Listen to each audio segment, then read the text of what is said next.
My name is Drew Borello. I'm the Senior Vice President of Product Development for Gluck Corporation, which is a watch manufacturer, and I'm also in charge of product development for Sprout. Over the last 2.5 years, we decided that the watch industry is a big industry, but there isn't anything, or wasn't really anything in the industry that was aimed at being environmentally sensitive or environmentally conscious. Sprout's been in the market for a little over a year now, and we've gone through a lot of different kinds of materials in terms of corn resin, organic cottons, mother of pearl dials, diamonds. So everything that we do with the brand, we're trying to use either natural or sustainable materials.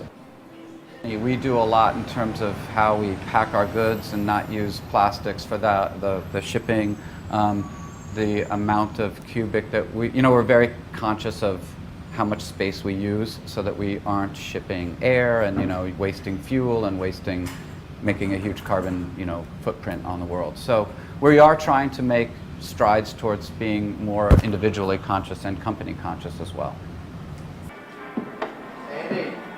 You just won't see these washed up on a beach somewhere or sitting around in a landfill or whatever. They will ultimately go away, which is kind of cool.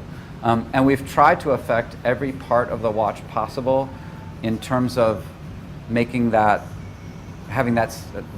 the impact on the environment.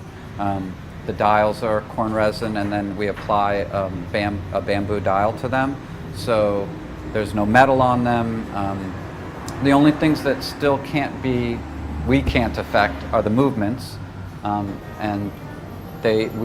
we do use a mercury-free battery in them, and the stem and the hands, because they're made from steel, which is still technically a somewhat natural material. But those are the only things that aren't actually earth-friendly. It's difficult to tell a story, in a big shop like this, not so difficult. It's pretty clear what the message is.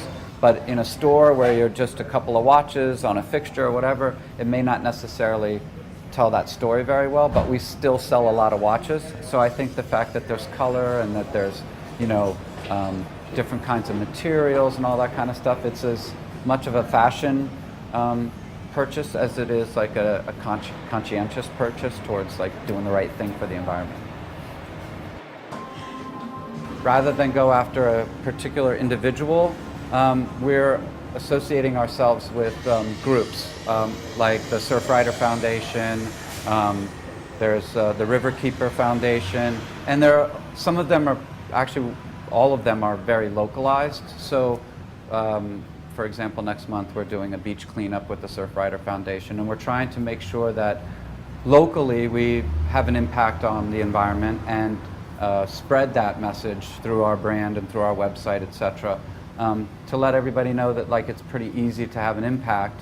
Buying the watch is one thing, and that's an easy thing, but then also actually doing things makes a huge difference. So.